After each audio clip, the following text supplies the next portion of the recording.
important thing is to be able to define which ones you can come to an intelligent decision on and which ones are beyond your capacity to evaluate. You don't have to be right about thousands and thousands and thousands of companies. You only have to be right about a couple. I met Bill Gates on July 5th, 1991. We were out in Seattle, and Bill said, "You've got to have a computer." And I said, "Why?" And he said, "Well," he said, "you can do your income tax on it." I said, "I don't have any income. Berkshire doesn't pay a dividend." He said, "Well, you can keep track of your portfolio." And I said, "I only have one stock." I said, I mean, and he says, "It's going to change everything." And I said, "Well, will it change whether people chew gum?" And he said, "Well, probably not."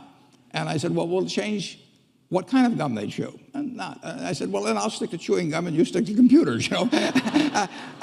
I don't have to understand all kinds of business. There's all kinds of business I don't understand. But there's thousands of opportunities there. I did understand the Bank of America, you know, and I'll be able. I'm able to do that. I'm able to understand some given percentage. But Ted Williams wrote a book called The Science of Hitting, and in The Science of Hitting, he's got a diagram, shows him at the plate, and he's got the strike zone divided into 77 squares, each the size of a baseball. And he says, if I only swing at pitches in my sweet zone, which he shows there, and he has what his batting average would be, which is 400. If he had to swing at low outside pitches, but still in the strike zone, his average would be 230. He said the most important thing in hitting is waiting for the right pitch. Now, he was at a disadvantage because if the count was 0-2 or 1-2 or so on, even if that ball was down where he was only going to bat 230, he had to swing at it. In investing, there's no called strikes. People can throw Microsoft at me and, you know, you name it, any stock, General Motors, and I don't have to swing.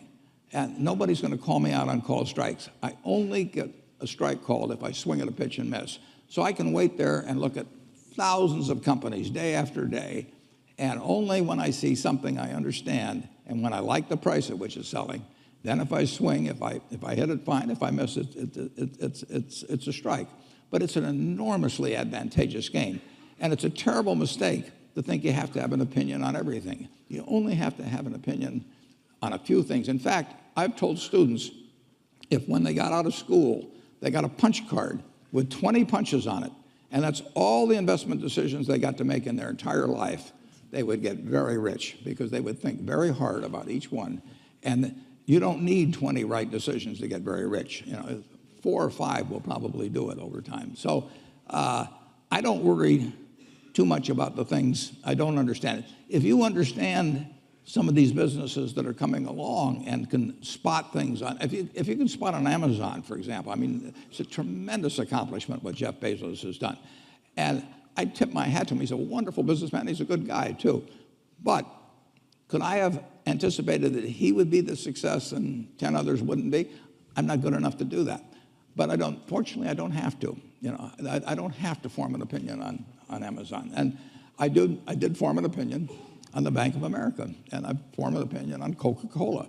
I mean, Coca-Cola's been around since 1886. There's 1.8 billion 8-ounce servings of Coca-Cola products sold every day.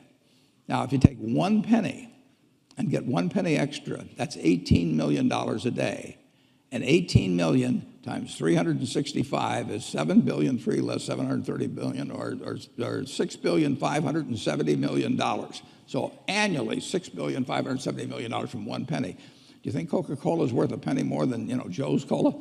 I think so. So, you know, and I've got about 127 years of history that would indicate it. So those are the kind of decisions I like to make. And you may have an entirely different field of expertise than I would have, and probably much more up to date in terms of the kind of businesses that we're seeing evolve. And you can get very rich if you just understand a few of them and understand their future.